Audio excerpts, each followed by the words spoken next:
सोर नों रजे आंनि गोसोआव जायगा लाफैनाया आंनि उन्दुलांनाय समाव आंजों गेलेफैनानै गोरबोखौ खामग्लि होलांनाया मेगन बेखेवनानै नागिरदोंमोन आं नोंखौनो हालाय हाफाय मोगथां मुलुगाव नोंजों रायज्लायगौमोन सुखु दुखुनि खोथाखौ रजे हांमा थाबाय बिखाखौ सिंखावलांबाय दिनै आं हारसिं आन्दायना थालांमारबाय हाय रजे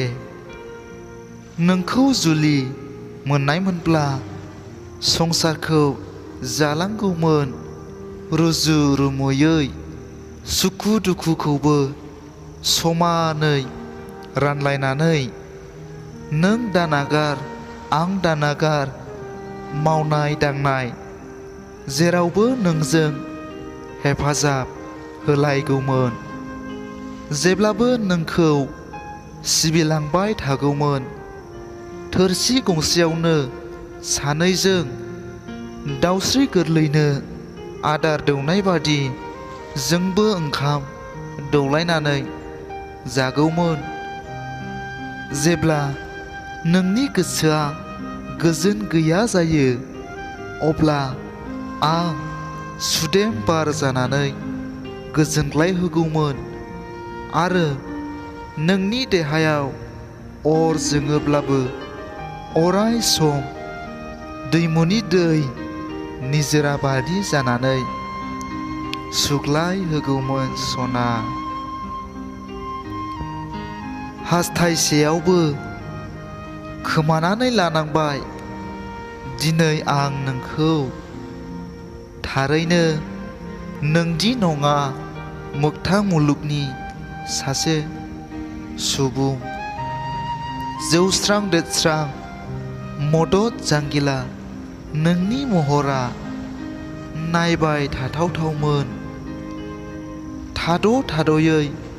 गंस्रिना नों थाबायलांनानै मिनिस्लुयै आंखौ उनथिंनिफ्राय जेब्ला नायहरफिनदोंमोन हायना सारफावलांबाय मोहिनी फोनांलांबाय आंनि मैखुनाव जिलिर गावनानै गालांबाय नों रजे खन्थाइ मुलुगखौ मोजां मोनग्रा आंनि आंगो लोगो नोंथांमोन बे खन्थाइ आवरायनायनि सायाव माबाफोर गोरोन्थि नुदोंब्ला आसि दिन्थिनानै कमेन्टआव खोन्थाहर आरो मोजां मोनदोंब्ला आंनि इउटिउब चेनेलखौ साबस्क्राइब खालाम लाइक खालाम शेयार खालाम आरो लोगोसे साखाथिनि बेल आइकनखौबो थुनानै होनो दाबाव जाहाथे आंनि गोदान गोदान खन्थाइ आवरायनानै आपल'ड खालामनायखौ नोंथांमोना बयनिख्रुइबो सिगां मोनहैनाय बादि